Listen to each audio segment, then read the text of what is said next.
Selamat datang di channel Saham Cuan. Video analisa fundamental kali ini atas permintaan teman kita @Novi Iriani. Sebelum kita mulai, saya ingin mengingatkan bahwa video ini sepenuhnya untuk edukasi, bukan ajakan beli maupun jual saham.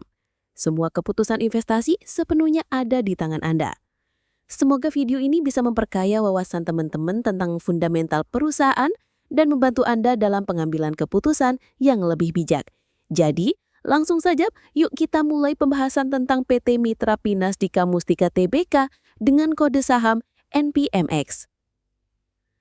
Profil perusahaan. PT Mitra Pinastika Mustika Tbk atau biasa dikenal dengan MPMX didirikan pada tahun 1987. Awalnya, perusahaan ini bergerak di bidang distribusi dan retail sepeda motor, terutama merek Honda.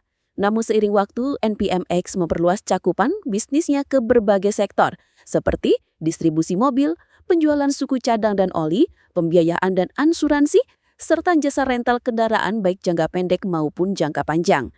Menariknya, NPMX juga sudah merambah ke dunia digital dengan menyediakan platform online untuk penjualan mobil yang mengikuti perkembangan tren otomotif di era modern. Segmen utama NPMX. 1. Distribusi. Fokus pada sepeda motor Honda untuk wilayah Jawa Timur dan Nusa Tenggara Timur. 2. Retail dan aftermarket, penjualan suku cadang, oli dan layanan bengkel. 3. Transportasi dan lainnya, jasa rental dan leasing kendaraan khususnya untuk pelanggan korporat. Dengan model bisnis yang terdiversifikasi, MPMX memiliki 5 entitas anak, masing-masing memegang peran penting dalam rantai bisnis otomotif dan jasa keuangan. Subsidiari dan struktur perusahaan. Mari kita lihat lebih dalam tentang anak perusahaan NPMX yang aktif hingga kuartal 2 2025. Entitas anak, bidang usaha, lokasi, total aset, kepemilikan PT Mitra Pinastika Mulia.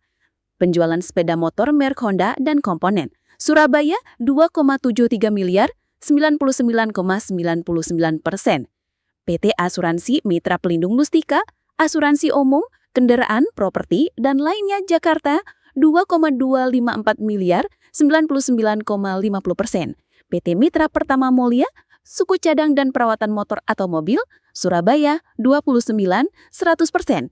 PT Putra Mustika Prima, Distribusi Minyak Pelumas, Tangerang 13, 100%.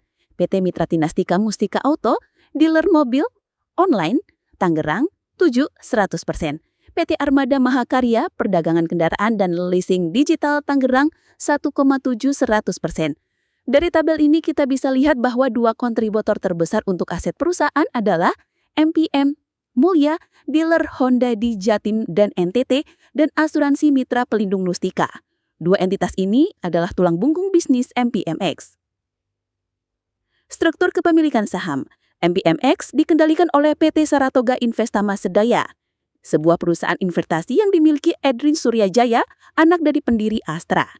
Komposisi kepemilikan saham, Saratoga Investama Sedaya 57,67%, masyarakat atau publik 33,61%, Persada Kapital Investama 5,08%, Trisyari Saham 0,16%. Dengan free float sebesar 33,61%, MPMX memiliki likuiditas yang cukup sehat untuk transaksi publik di bursa. Kinerja keuangan, income statement. Sekarang kita bahas laporan laba rugi atau income statement. 12 bulan terakhir TTM, pendapatan atau revenue 15.523 miliar. Laba ngotor atau gross profit 1,314 miliar. EBITDA 741 miliar. Laba bersih atau net income 504 miliar. Margin profitabilitas. Gross profit margin 8,38%, operating profit margin 2,92%, net profit margin 2,78%. Margin yang relatif tipis ini menunjukkan bisnis distribusi memang memiliki biaya tinggi dan persaingan yang ketat. Namun laba bersih 504 miliar masih cukup solid.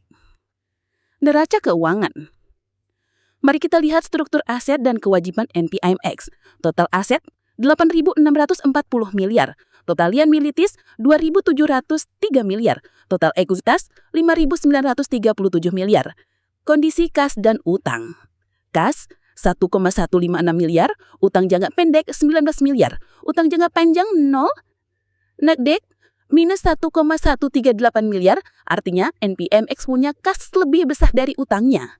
NPMX sangat sehat secara keuangan, hampir tanpa utang sehingga fleksibel untuk ekspansi maupun menghadapi krisis. Likuiditas, current ratio 1,51, quick ratio 1,19. Angka di atas 1,0 menunjukkan kemampuan perusahaan membayar kewajiban jangka pendek sangat baik. Arus kas atau cash from operation 89 miliar, cash from investing minus 112 miliar, cash from financing minus 527 miliar pembayaran dividen dan lainnya. CapEx minus 74 miliar, free cash flow 15 miliar. Meskipun free cash flow positif, jumlahnya sangat kecil dibanding laba bersih. Ini menandakan sebagian besar kas digunakan untuk dividen dan investasi. Pertumbuhan atau growth year over year, jika kita bandingkan kuartal 2 2025 dengan kuartal 2 2024 ada penurunan signifikan, terutama di laba bersih. Hal ini perlu dianalisis lebih lanjut apakah karena faktor musiman, kompetisi, atau efisiensi yang menurun. Dividen.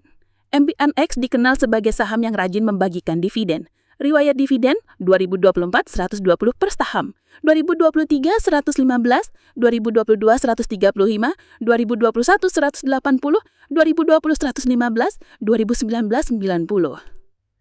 Dengan dividen yield 12,70%, NPMX termasuk salah satu saham dividen tinggi di Bursa Efek Indonesia. Namun, payout ratio yang mencapai 105,72% mengindikasikan perusahaan membayar dividen lebih besar dari laba bersih yang tidak sustainable jika tren laba menurun. Valuasi saham. Mari kita lihat valuasi saham NPMX saat ini.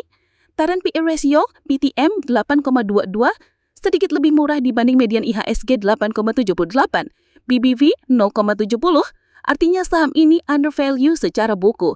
EV/EBITDA 4,06, menarik, di bawah angka 5 biasanya dianggap murah. Earning yields 12,16%. Secara valuasi, NPMX menarik untuk investor value, apalagi dengan posisi kas nek yang kuat. Kesimpulan dan highlights. Mari kita langkung analisa kita tentang NPMX. 1. Bisnis yang terdiversifikasi, dari distribusi motor Honda, dealer mobil, asuransi, hingga rental kendaraan. Keuangan yang sehat, hampir tanpa utang dan kas besar. Dividen tinggi, yield 12,70%, tapi payout ratio mencapai 100%. Valuasi murah BBV 0,70 dan PE rasio 8,66. Tantangan, pertumbuhan revenue dan laba bersih sedang menurun.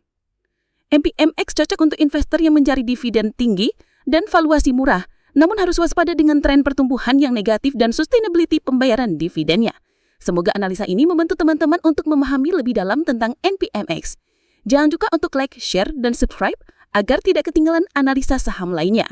Sampai jumpa di video berikutnya.